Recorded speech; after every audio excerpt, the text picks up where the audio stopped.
حضرت ابو عباس احمد بن منصور رحمۃ اللہ تعالی علیہ کو انتقال کے بعد کسی نے خواب میں دیکھا کہ وہ سر پر موتیوں کا تاج سجائے، جنتی لباس میں ملبوس، شیراز کی جامع مسجد کے محراب میں کھڑے ہیں۔ خواب دیکھنے والے نے عرض کی ما فعل اللہ بکا، یعنی اللہ پاک نے آپ کے ساتھ کیا معاملہ فرمایا؟ تو فرمایا کہ میں کثرت سے درود شریف پڑھا کرتا تھا، یہی عمل کام آ گیا، اللہ پاک نے میری مغفرت فرما دی اور مجھے تاج پہنا کر جنت میں داخل کر دیا۔ کیا بات ہے درود پاک کی! آپ یقین کریں، اگر میں آپ سے یہ کہوں کہ زندگی میں ایک مسلمان ہونے کی حیثیت سے اگر آپ اپنی خواہشات، اپنی ڈیزائرز کیا کیا ہیں لکھیں ذرا، کہ مجھے دنیا میں کیا چاہیے، مجھے مرتے وقت کیا چاہیے، قبر میں کیا چاہیے، مرنے کے بعد محشر کے دن میں کیا چاہتا ہوں، کبھی اکیلے بیٹھے نہ تو لکھیے گا، ٹھیک ہے؟ اور اب میں آپ کو بہت ساری حدیثوں کا کچھ نچوڑ پیش کرنے جا رہا ہوں، سنتے جائیے اور سبحان اللہ بھی کہتے جائیے۔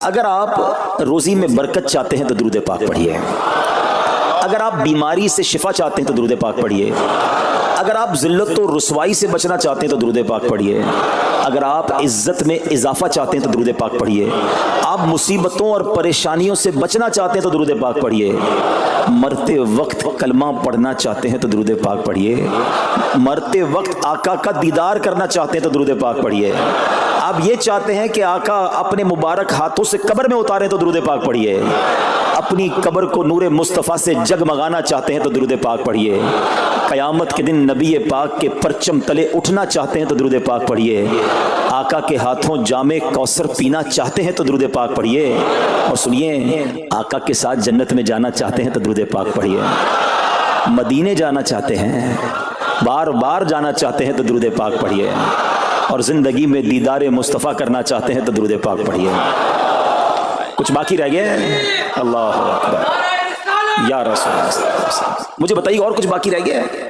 ایک مسلمان ہونے کی حیثیت سے what ever I need in دنیا اور ان ہیئر آفٹر، دنیا اور آخرت میں جو کچھ چاہیے، روزی برکت والی زندگی، عزت والی، پریشانیاں دور ہو جائیں، بیماریاں دور ہو جائیں، ذلت اور رسوائی سے بچا رہوں، ایمان والی موت ملے، جب تک زندہ رہوں مدینے آتا جاتا رہوں، آقا کی دید کرتا رہوں، آقا جنت میں ساتھ لے جائیں۔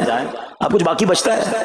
اب یقین کریں میں نے اپنی طرف سے نہیں بتایا، یہ جن کا کچھ مطالعہ ہے تو ان کو یاد آ رہا ہوگا کہ اس ہر جملے کے پیچھے کوئی نہ کوئی ایک روایت یا کوئی نہ کوئی حدیث موجود ہے، یعنی یہ سارے انعامات دنیا کے، قبر کے، حشر کے، یہ سارے انعامات نبی پاک نے درود پاک کی فضیلت میں بیان فرما دیے ہیں۔ یہ ایسے ہی شاعر نے نہیں کہا کہ ہر درد کی دوا ہے صلی علی محمد، تعویذ ہر بلا ہے صلی علی محمد صلی اللہ علیہ وسلم۔ پھر کیوں نہیں پڑھتے؟ یعنی اتنے سارے مسئلے حل ہو جائیں ایک ہی وظیفے سے۔ لوگ پوچھتے رہتے ہیں کہ وظیفہ بتا دیں، روزی میں برکت کا بتا دیں، پریشانی دور ہو جائے بتا دیں، مدینے کا کوئی وظیفہ بتا دیں، اور یہ سارے وظیفے درود پاک میں چھپے ہوئے ہیں۔ پکڑ لو نا درود پاک، پھر دیکھیں اس کی کیسی برکتیں آپ زندگی میں دیکھیں گے، آپ کا چہرہ شاش بشاش ہو جائے گا، آپ کی طبیعت فریش ہو جائے گی، آپ کو مزے کو مزہ آ جائے گا۔ بس درود پاک کی کثرت پڑھتے رہا کریں، پڑھتے رہا کریں، انشاءاللہ برکتیں ہی برکتیں۔ میں بھی نیت کروں، آپ بھی نیت کریں۔ ایک اور خوبصورت بات بتاؤں، جو بڑی خوبصورت آیت ہے، میں سمجھتا ہوں شاید دنیا بھر کے عاشقان رسول کو یہ کم از کم آیت تو سب کو یاد ہوگی۔ کون سی آیت؟ ان اللہ وملائکتہ یصلون علی النبی یا ایھا الذین آمنوا صلوا علیہ وسلموا تسلیما۔ مل کر درود پاک، اللہم صل علی سیدنا ومولانا محمد طب القلوب ودوائها وعافیۃ الابدان وشفائها ونور الابصار وضیائها وعلی آلہ وصحبہ وبارک وسلم۔ اب یہ جو آیت درود ہے نا، شعبان کے مہینے میں نازل ہوئی ہے، تو چلو نیت کر لیں انشاءاللہ اب سے روزانہ کثرت سے درود پاک پڑھیں گے انشاءاللہ۔ آئیے مل کر محبت کے ساتھ ایک بار پھر درود پاک، صلو علی الحبیب صلی اللہ تعالی علی محمد صلی اللہ علیہ وسلم۔ مشہور صحابی حضرت ابو ہریرہ رضی اللہ تعالیٰ عنہ فرماتے ہیں کہ ایک مرتبہ میں رسول اکرم نور مجسم صلی اللہ تعالی علیہ وآلہ وسلم کی اقتداء میں نماز عشاء پڑھ کر واپس جا رہا تھا۔ میں نے دیکھا کہ ایک عورت اپنے آپ کو پوری طرح ڈھانپ کر سڑک کے ایک کنارے پر کھڑی ہے، اور اس نے مجھے پکارا کہ اے ابو ہریرہ ذرا میری بات سنو۔ آپ کہتے ہیں میں قریب گیا، میں خلاصہ عرض کر رہا ہوں۔ تو اس عورت نے کہا کہ مجھ سے بہت بڑا گناہ ہو گیا ہے، کیا میری توبہ قبول ہوگی؟ حضرت ابو ہریرہ نے اس سے سوال کیا کہ کیا گناہ ہو گیا؟ اس نے گناہ کی تفصیل بتائی، کافی بڑا گناہ تھا۔ آپ نے کہا کہ تو ہلاک ہو گئی اور تو نے دوسروں کو بھی ہلاکت میں ڈال دیا، اتنا بڑا گناہ کیا، اب تم توبہ کی امید رکھتی ہو؟ اللہ پاک کی قسم تیری توبہ قبول نہیں ہوگی۔ جب آپ نے یہ کہا تو وہ عورت خوف خدا سے کانپنے لگی اور اتنا زور سے کانپی کہ کانپتے کانپتے وہ بے ہوش ہو گئی۔ آپ نبی پاک کی بارگاہ میں آ گئے۔ اب آپ کو خیال آیا کہ یار میں نے اس کو کہہ تو دیا، مگر میں نے اللہ کے نبی صلی اللہ تعالی علیہ وسلم سے مشورہ تو نہیں کیا، پیارے آقا سے پوچھا تو نہیں۔ اب آپ نبی پاک علیہ السلام کی بارگاہ میں آئے اور آقا سے عرض کی کہ حضور ایسا ایسا ہوا اور ایک عورت مجھے ملی اور اس نے مجھے اپنا گناہ بتایا، میں نے کہا اتنا بڑا گناہ، اب تیری توبہ قبول نہیں ہوگی۔ اللہ اکبر۔ جب نبی رحمت شفیع امت صلی اللہ تعالی علیہ وسلم نے یہ بات سنی تو فرمایا انا للہ و انا الیہ راجعون۔ اے ابو ہریرہ تو خود بھی ہلاک ہوا اور تم نے اس عورت کو بھی ہلاکت میں ڈالا، کیا تمہیں اللہ پاک کا یہ فرمان یاد نہیں؟ پھر نبی پاک علیہ السلام نے قرآن مجید فرقان حمید کی یہ آیت تلاوت کی، ذرا غور سے تلاوت سنیے گا۔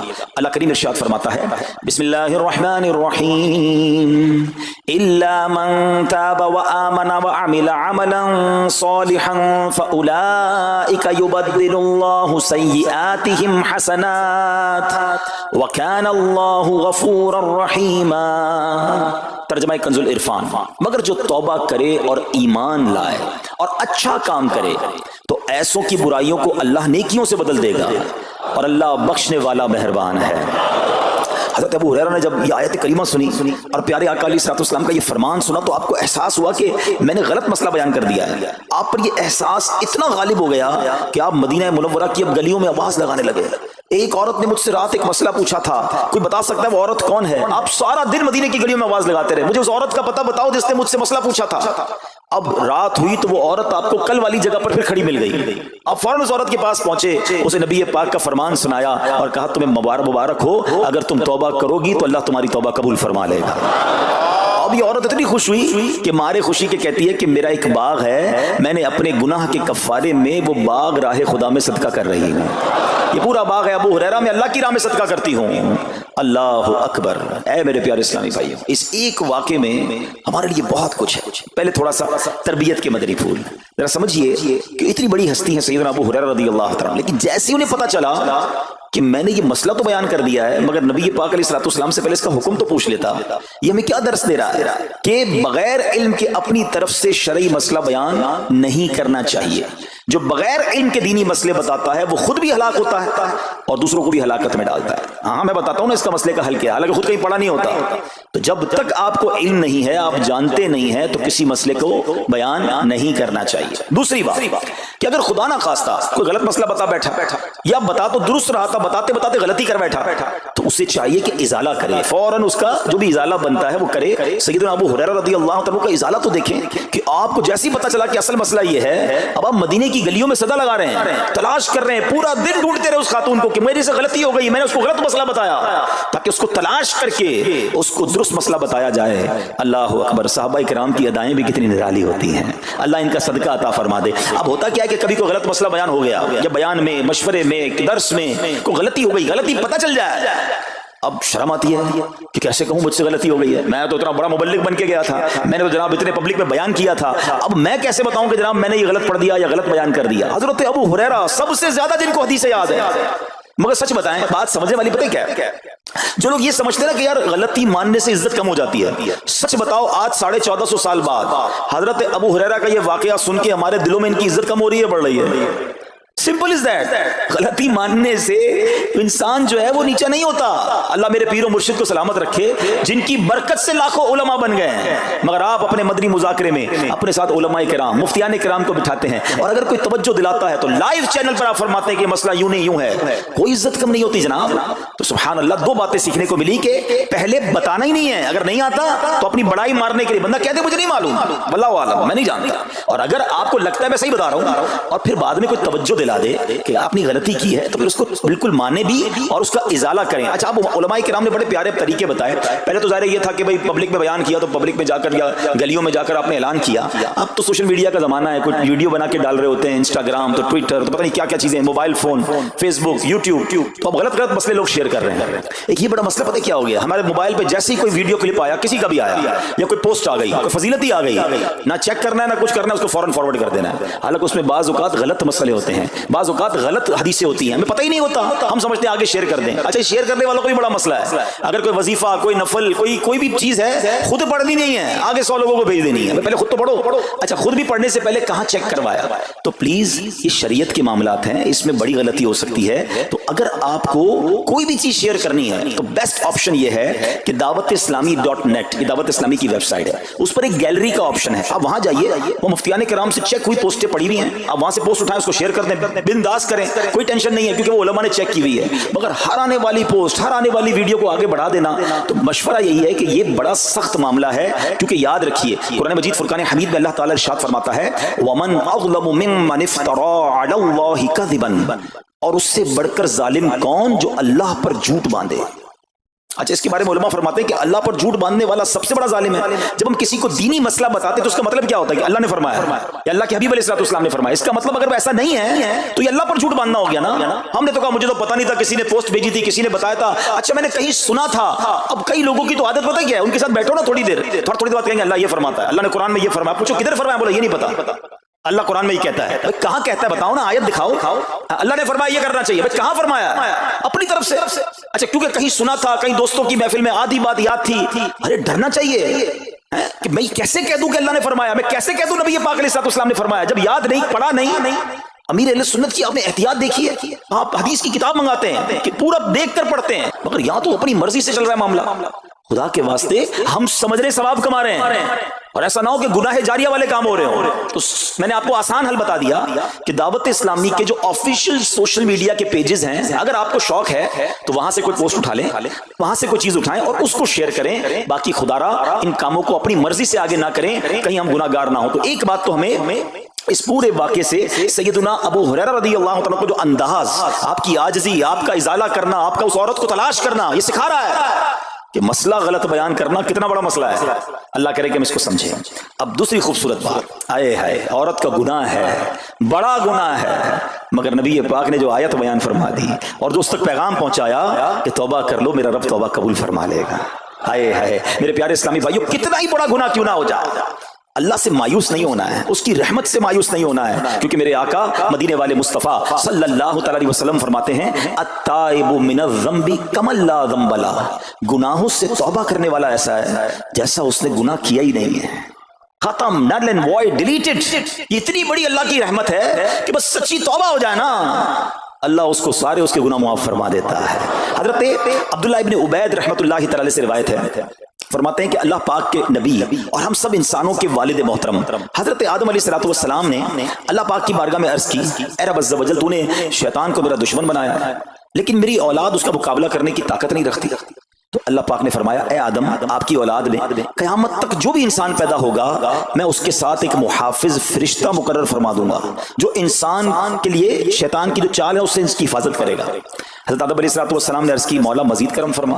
اللہ پاک نے فرمایا اے آدم, آپ کی اولاد کو ایک نیکی کا اجر 10 گنا ملے گا. نیکی ایک کریں گے, اجر ملٹی پلائی بائی 10 ہو جائے گا. اور پھر اللہ نے فرمایا اس پہ مزید بڑھاؤں گا, جبکہ گناہ کوئی ایک کرے گا تو اس کے نامہ اعمال میں ایک ہی گناہ لکھا جائے گا.